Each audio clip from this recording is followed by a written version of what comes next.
Lines లో battalion police వాళ్ళు కూడా ఉన్నారు. బెటాలియన్ పోలీస్ అన్నదమ్ములకు కూడా నేను విజ్ఞప్తి చేస్తా ఉన్నా.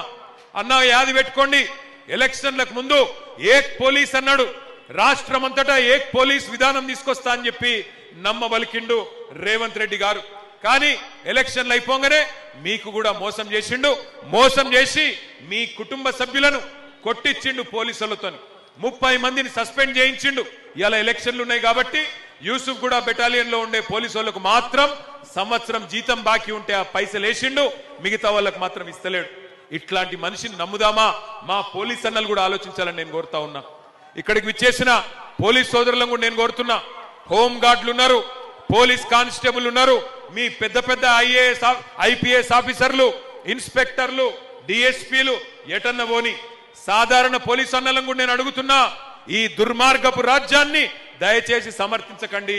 ఈ దుర్మార్గపు ప్రభుత్వాన్ని దయచేసి వారికి అండగా నిలబడకండి. మళ్ళీ కేసీఆర్ ప్రభుత్వం వస్తేనే పోలీస్ అన్నలకు కూడా న్యాయం జరుగుతుంది, గుర్తుపెట్టుకోండి అని చెప్పి నేను విజ్ఞప్తి చేస్తా ఉన్నా.